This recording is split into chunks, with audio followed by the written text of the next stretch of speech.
La jalousie entre frères et sœurs, c'est la présence de la sorcellerie.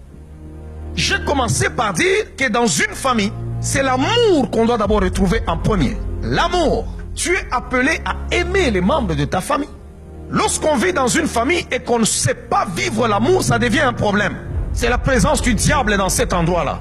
Quand vous vivez à un endroit où il y a tellement de la jalousie, vous êtes dans une famille, bien aimé, c'est impossible. C'est contre l'ordre naturel des choses. Tu ne peux pas être jaloux envers ton frère ou ta sœur. Lorsque vous êtes né dans une même famille, vous avez votre père ou votre mère, vous avez grandi dans une même famille, dans une même maison. C'est contre nature lorsque ton frère a une belle voiture, lorsqu'il a une maison, lorsqu'il a un bon compte, lorsqu'il a un bon mariage, lorsqu'il épouse une belle femme ou il épouse, je ne sais pas, un homme qui a des moyens, lorsqu'il a étudié plus que toi, lorsqu'il a un travail plus que toi. C'est contre nature que toi, son frère ou sa soeur de sang, tu puisses en être jaloux. C'est de la sorcellerie. Là où vous êtes en train de me suivre, si vous êtes jeune, vous pouvez être dans une même famille, vous trouvez que non, vous êtes enfant, chaque personne aura sa destinée. Nous ne sommes pas supposés vivre la même chose parce que nous sommes nés dans une même famille.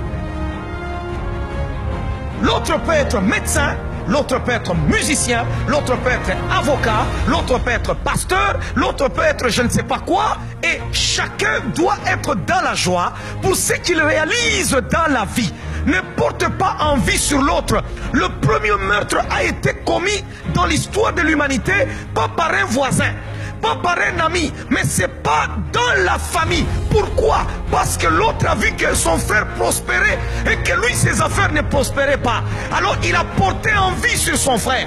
Je suis en train de dire, toute jalousie de famille ne te détruira pas. Si tu as été victime de la jalousie des familles, je suis en train de te dire maintenant qu'ils ne feront pas de plus grands progrès. N'avez-vous jamais vu des familles, quand vous y entrez, vous trouvez tout le temps des problèmes entre frères et sœurs, mais quand vous regardez où est le problème, vous ne le voyez pas. Chacun a sa maison. Tu manges chez toi, l'autre mange chez lui. Tu as ton mari, l'autre a sa femme. Mais vous vous battez, pourquoi? Parce que personne ne paye l'autre. C'est la sorcellerie. Vous allez voir des gens, ils ont commencé depuis qu'ils sont là. Ils se marient, ça continue. Ils deviennent même des grands-mères, mais ça continue. Ils ne font que se battre. Vous vous battez pourquoi? Expliquez-nous pourquoi vous vous battez. C'est pourquoi Dieu dit à Abraham, quitte la maison de ton père. Ces disputes-là te semblent banales, mais laisse-moi te dire, c'est en train de tuer ta destinée. Derrière chaque esprit, il y a un mandat. Ne soyez jamais de ceux-là qui disent non, non, bon, arrête seulement, c'est ton frère, c'est ta soeur. Non, il y a des actions, il y a des actes que nous ne pouvons pas tolérer chez des gens qui sont supposés être les gens qui doivent nous aimer. On peut te tuer par un étranger, on peut te tuer par je ne sais pas quelqu'un que tu as croisé, mais ta soeur, ton frère n'est pas supposé te tuer. C'est contre nature. Il est supposé te protéger. Parce que dans la famille, on se protège. Dans la famille, on ne se livre pas. Dans la famille, on ne se détruit pas.